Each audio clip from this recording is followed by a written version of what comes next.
The crowbar slipped against the rotted foundation beam with a metallic scrape that echoed through the basement of Whitefall Lodge. Danny Reeves wiped the sweat from his forehead, despite the December cold seeping through the stone walls. 15 years of Colorado winters had taken their toll on the old ski lodge, and the new owners wanted every structural weakness identified before the renovation began.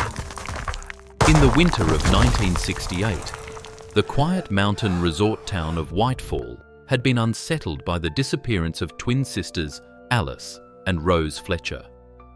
They had vanished without a trace during a family vacation, leaving behind only their abandoned skis and strange symbols carved deep into the snow near the tree line.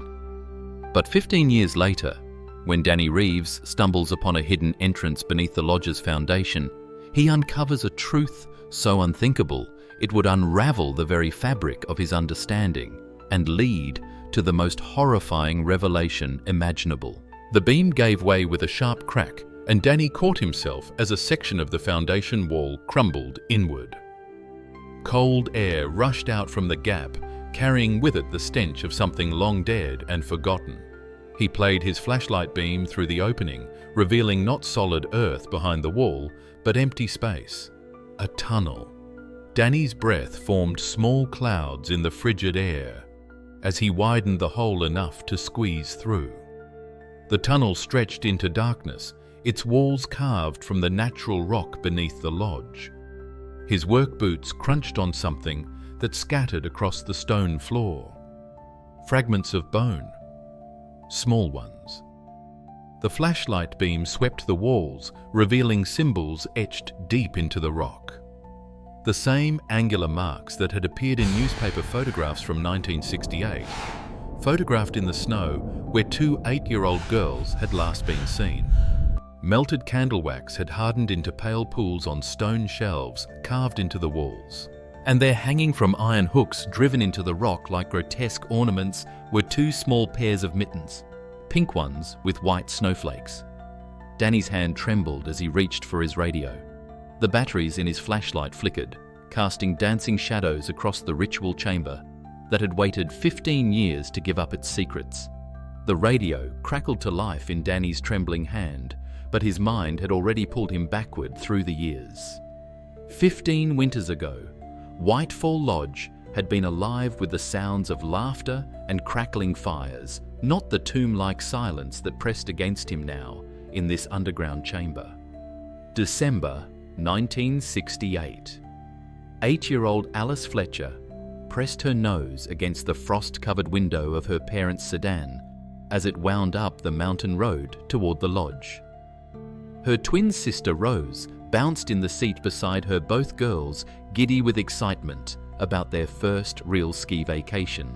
The lodge had loomed before them like something from a fairy tale, its timber frame dark against the snow-heavy pines, warm yellow light spilling from every window.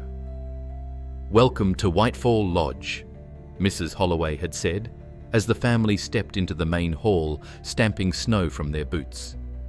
The housekeeper was a small, neat woman, in her 50s, with greying hair pulled back in a practical bun and gentle brown eyes behind wire-rimmed spectacles. She had worked at the lodge for over 20 years, the desk clerk had mentioned, and knew every inch of the building better than anyone. And who might these lovely young ladies be?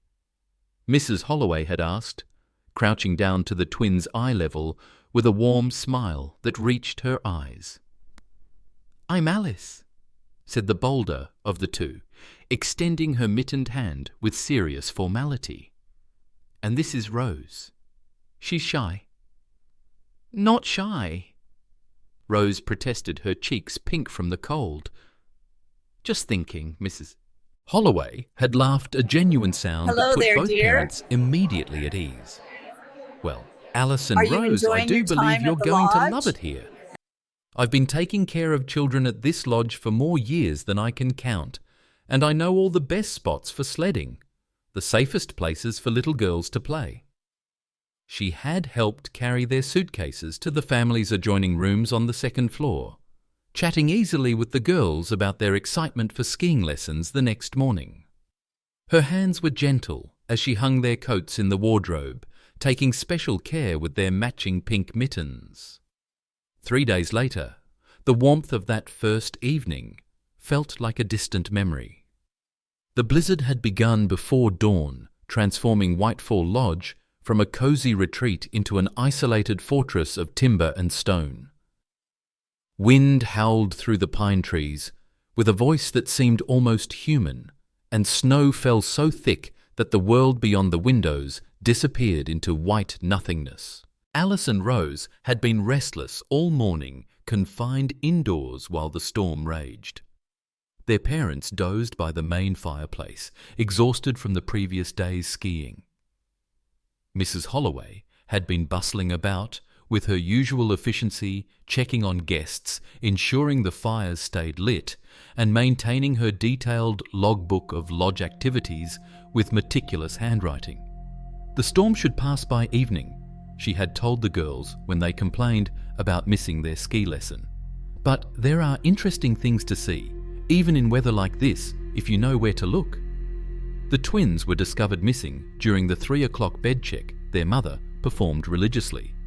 Their beds were empty boots gone from beside the door, pink mittens absent from the dresser, where Mrs. Holloway had carefully placed them the night before.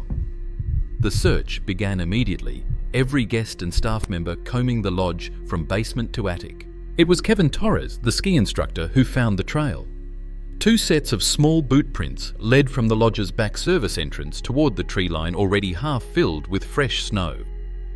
The abandoned skis were found an hour later, planted upright in a snowdrift like grave markers. But it was what surrounded them that stopped the search party cold. Carved deep into the snow in a perfect circle around the skis were symbols, angular marks that looked almost runic, etched with something sharp enough to cut through the frozen surface to the dark earth beneath. Detective Morrison would later describe the scene as deliberately arranged. The skis stood exactly parallel to each other. The symbols showed no signs of the wind distortion that should have affected markings made during the storm. And strangest of all, the only footprints leading to the site belonged to the search party itself. Alice and Rose Fletcher had simply vanished into the white silence, leaving behind only questions carved in snow and the growing certainty that someone had wanted them found this way. Detective Ray Morrison arrived at Whitefall Lodge as the storm finally exhausted itself, leaving behind a world muffled in pristine white. 23 years with the Colorado State Police had taught him to read crime scenes like text, but the symbols carved around the abandoned skis defied easy interpretation.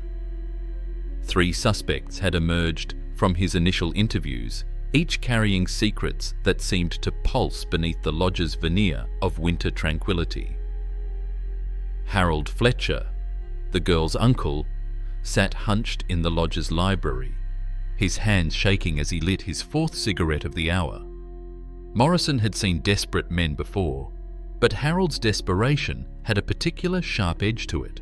The insurance policies on the twins, policies Harold had suggested to his brother just 6 months earlier, totaled nearly $50,000. Harold's construction business was hemorrhaging money creditors, circling like vultures, bankruptcy papers already drawn up but not yet filed. "I loved those girls," Harold insisted, ash falling unnoticed onto his wool sweater. "I would never." The insurance was just practical. "You have children, you protect them." Kevin Torres presented a different kind of concern. The ski instructor had photographed the twins extensively during their lessons, claiming it was standard practice for beginner documentation. But Morrison had seen the instructor's personal collection, dozens of photos of Alice and Rose, far more than any lesson would require. Torres knew every trail, every hidden path through the wilderness around Whitefall. He knew where a man could take 2 small girls and never be found. They were special. Torres said, his dark eyes holding Morrison's gaze too long. "Talented. I wanted to document their progress. That's not a crime. The third suspect unnerved Morrison most of all. Arthur Blackwood occupied the lodge's corner suite, a thin man with pale eyes, who spoke in measured sentences about his research into mountain spirituality. His room contained books on ritual practices, detailed drawings of symbols that bore an uncomfortable resemblance to those carved in the snow, and notebooks filled with theories about twin soul energy and sacrifice to ancient forces. Mrs. Holloway brought Morrison coffee as he reviewed his notes, her presence as steady and reliable as it had been since the moment she'd helped organise the search. "Terrible business," she murmured, her voice heavy with genuine sorrow. "Those poor little angels." Morrison's investigation into Harold Fletcher revealed layers of financial desperation that ran deeper than initial interviews suggested. The man's construction company hadn't merely hit rough times. It was drowning in a sea of unpaid contracts, defaulted loans, and mounting legal fees. Harold owed money to everyone from concrete suppliers to the bank that held the mortgage on his family home. The insurance policies told their own story. Harold had convinced his brother that $50,000 life insurance policies on the twins were a prudent investment in their future. College funds, he'd called them, though the policies would pay out in full upon the children's deaths.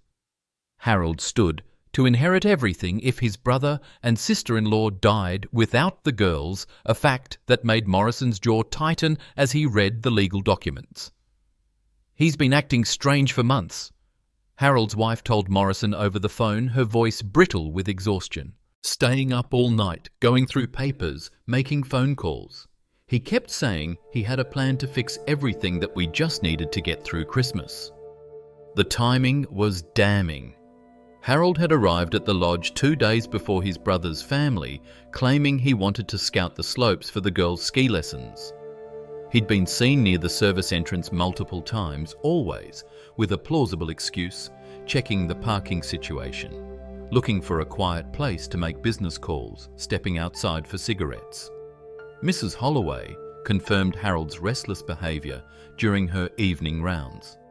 "Poor man seemed so troubled," she told Morrison, adjusting her wire-rimmed glasses as she consulted her meticulous daily log.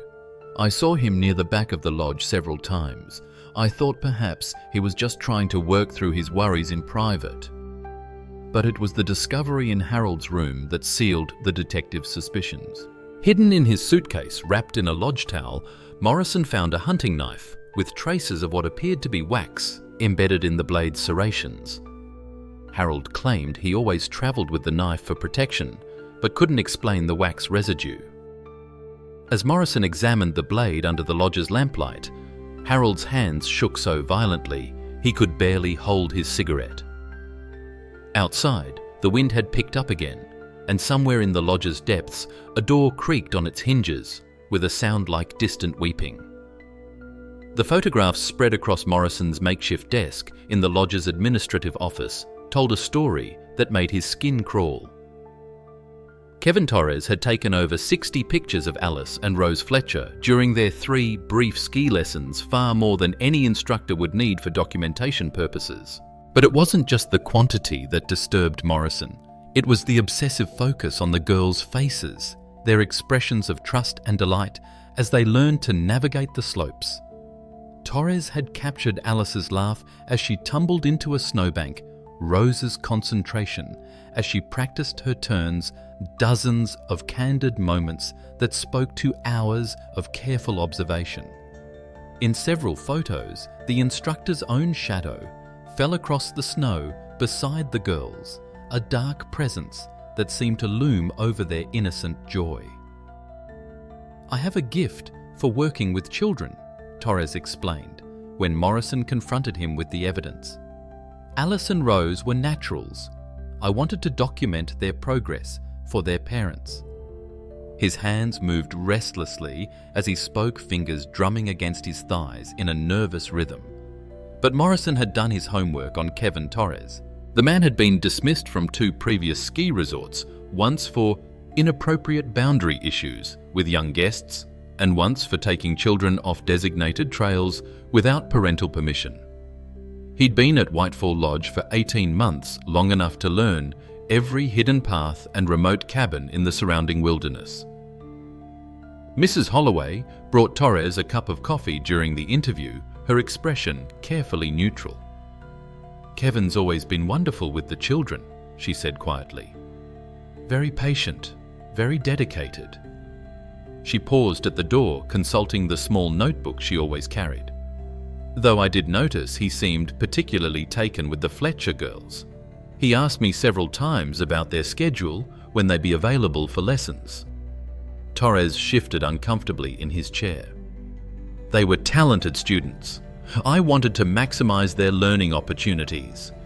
"The thing is," Morrison said, leaning forward, "you knew about the old mining trails up near Dead Man's Ridge. You've taken advanced skiers up there before.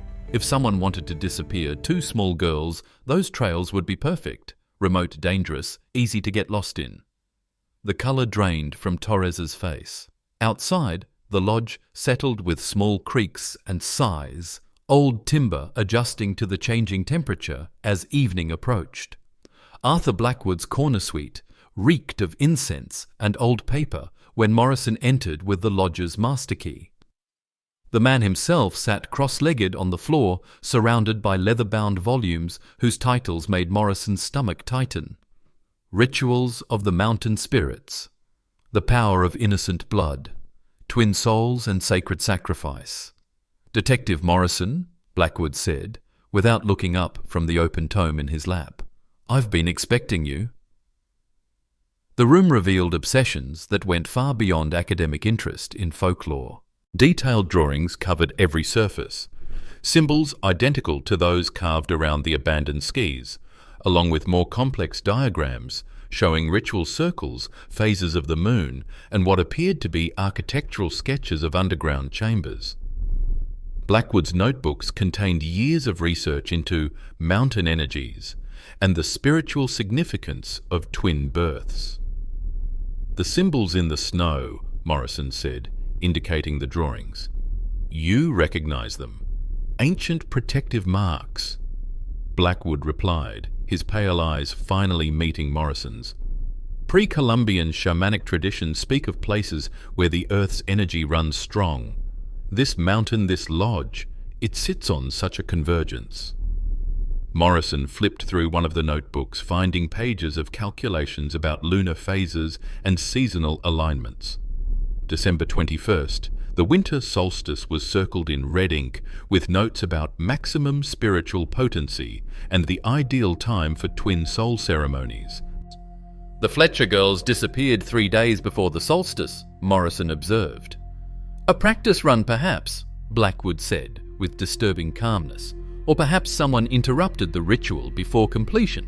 The symbols suggest preparation, but also abandonment." Mrs. Holloway appeared in the doorway with fresh towels, her soft-soled shoes having made no sound on the hallway carpet. "I'm sorry to interrupt," she said, though Morrison noticed she lingered her eyes, taking in the spread of occult materials with what seemed like professional assessment rather than shock. "Mr. Blackwood has been very helpful with the historical research," she added. "He's shown such interest in the lodge's past. Did you know this building sits on the site of an old mining operation? There are tunnels beneath us from the 1880s. Blackwood nodded approvingly. "Mrs. Holloway has been invaluable in sharing the lodge's history. She knows every stone of this place." Morrison watched the exchange, noting how naturally the housekeeper discussed underground tunnels, how easily she spoke of the building's hidden architecture.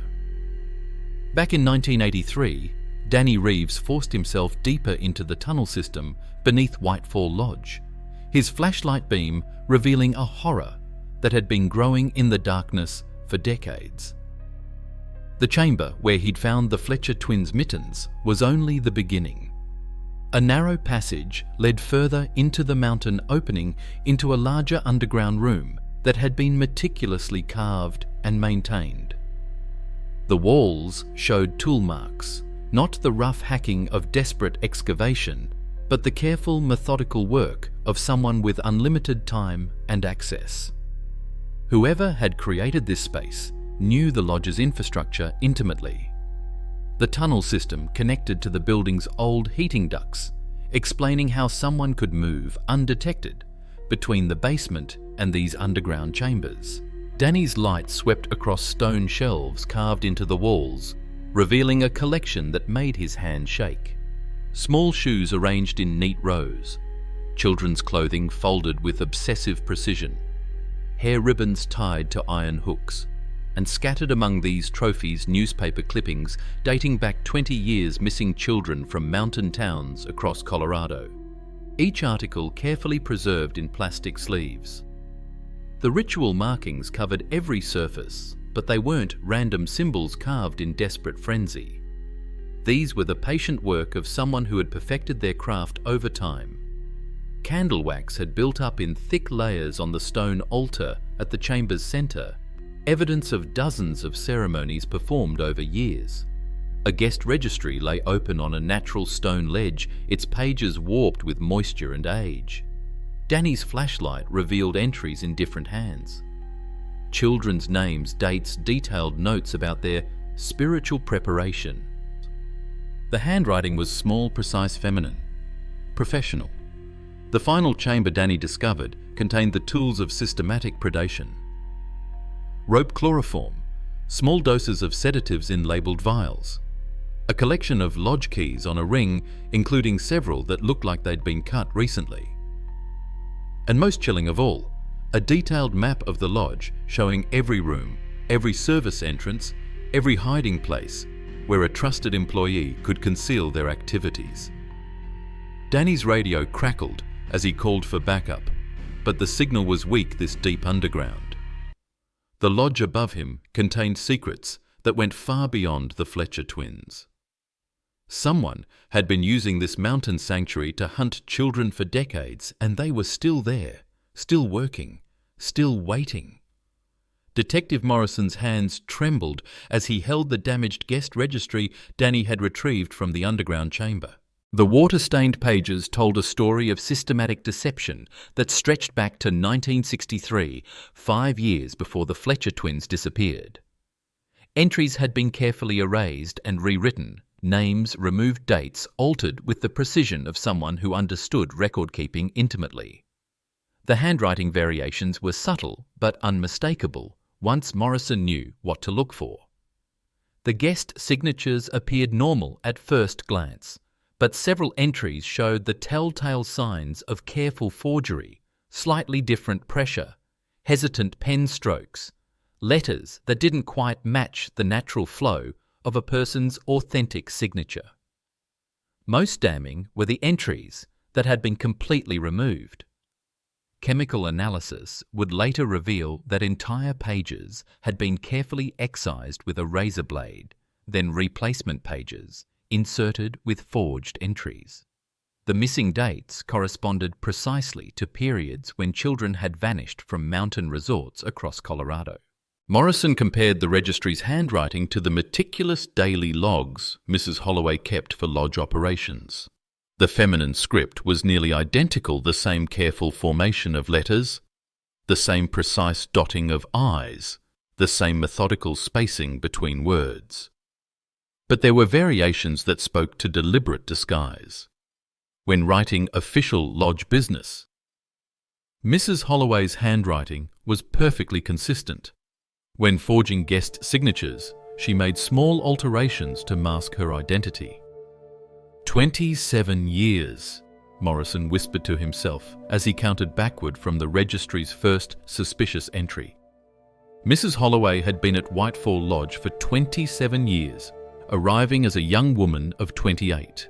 She'd been the perfect employee, reliable, invisible, trusted with keys to every room and access to every guest record. The timeline was chilling in its implication. The missing children's cases Morrison had connected to the underground chamber began 6 months after Mrs. Holloway's employment started. She'd spent years perfecting her system, learning the rhythms of the lodge, identifying the perfect victims among families who trusted her completely. The Fletcher twins hadn't been her first victims.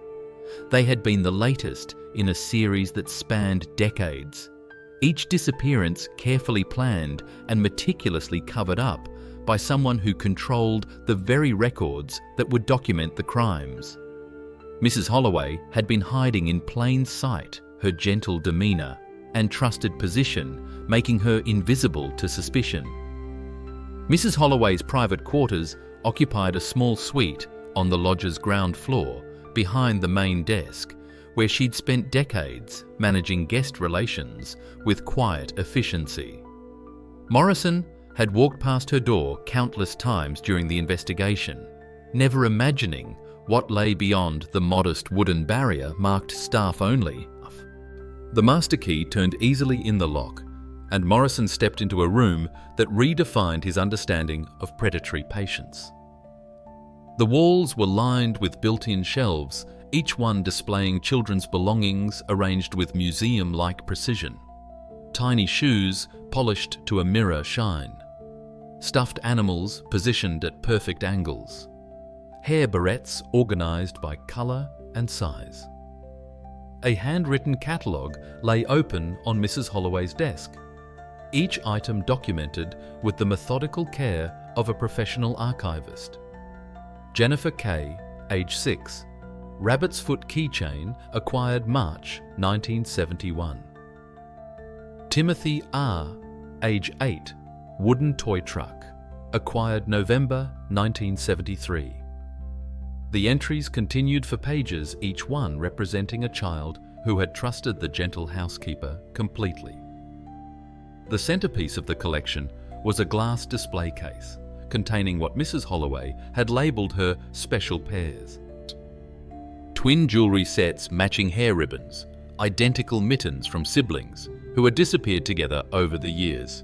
The Fletcher girls' pink mittens held the place of honour at the centre, still bearing traces of snow from that December day 15 years ago. Morrison's flashlight beam caught the reflection of dozens of photographs tucked between the displayed items. Mrs. Holloway, with various children over the decades, always the same gentle smile, always the same caring expression that had made families feel safe leaving their children in her care. Her appearance had barely changed to the same wire-rimmed glasses, the same neat grey hair, the same trustworthy face that had masked decades of hunting. A leather-bound journal contained her true thoughts about each victim, clinical observations about their personalities, their fears, their family dynamics, notes about which children would be missed immediately and which could disappear for hours before anyone noticed. Strategic planning disguised as the caring attention of a devoted caretaker. The final shelf contained keys, dozens of them each tagged with dates and locations. Master keys to lodges across Colorado, acquired through years of seasonal employment that let her move from hunting ground to hunting ground, always the reliable, invisible staff member no one would ever suspect. Mrs. Holloway had turned childcare into systematic predation, using trust as her primary weapon. Morrison found Mrs. Holloway in the lodge's main hall, polishing the brass fixtures with the same methodical care she'd shown for 27 years. She looked up as he approached, her gentle brown eyes reflecting the firelight with what seemed like genuine warmth. Even now, knowing what he knew, Morrison felt the pull of her carefully constructed persona. "Detective Morrison," she said, setting down her polishing cloth with deliberate precision. "You look troubled. Has there been progress in the investigation?" "There has." Morrison placed the underground registry on the reception desk between them. "We found your collection, Mrs. Holloway. All of it." Her expression didn't change immediately. For a long moment she continued to study his face with the same caring attention she'd shown to countless children over the decades. Then slowly the mask began to slip. The gentle smile faded, replaced by something cold and calculating that had always lurked beneath the surface. "The tunnels were already there when I arrived," she said, her voice losing its warm timbre. "Old mining shafts from the 1880s. I simply improved them, made them functional for my needs. Morrison's hand moved instinctively toward his service weapon as Mrs. Holloway's transformation continued. The wire-rimmed glasses caught the firelight now, like the eyes of a predator finally revealed. 31 years I've worked in hospitality. She continued, her tone becoming conversational, almost professorial. Do you know how many children pass through these mountain lodges? How many parents are so eager for vacation relaxation that they'll trust their most precious possessions to a stranger who brings them hot chocolate and tucks them in at night? She moved toward the desk's edge, her movements still precise but no longer gentle. The Fletcher twins were special. True twins, born within minutes of each other. The spiritual energy of such a pairing is extraordinary. I'd been preparing the ritual chamber for months, waiting for the right subjects. The symbols in the snow, Morrison said, keeping his voice steady. You carved them after you took the girls. A misdirection, Mrs. Holloway confirmed. Something to send investigators looking for occult practitioners and mysterious strangers. Who would suspect the woman who organized the search parties, who kept the guest logs, who knew every entrance and exit, every hiding place, every way to move unseen through this building? The fire crackled behind them, casting dancing shadows across walls that had hidden her secrets for decades.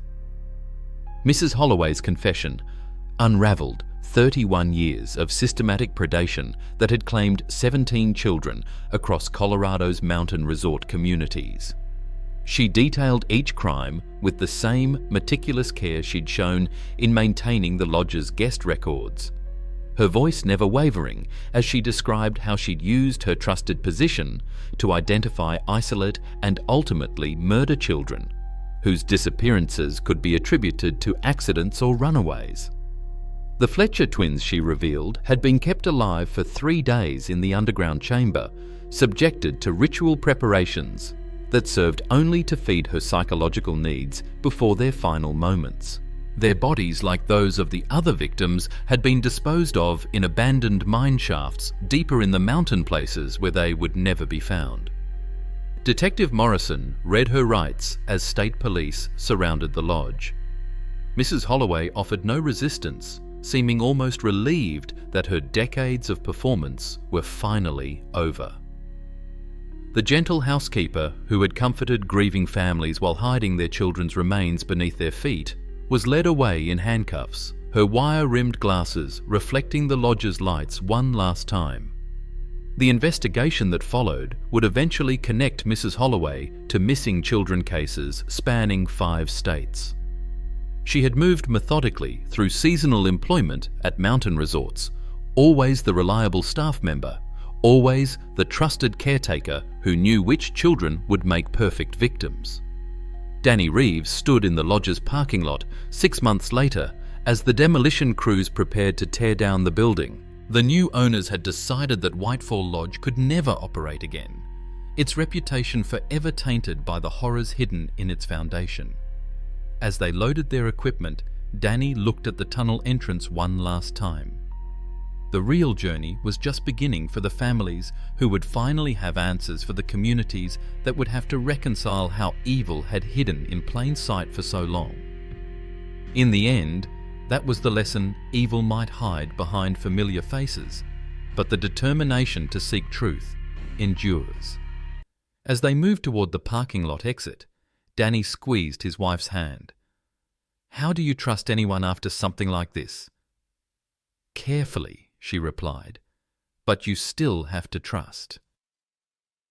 They stepped toward healing, toward a future they would build one day at a time. Thank you for listening to Brody's Stories. Until we meet again.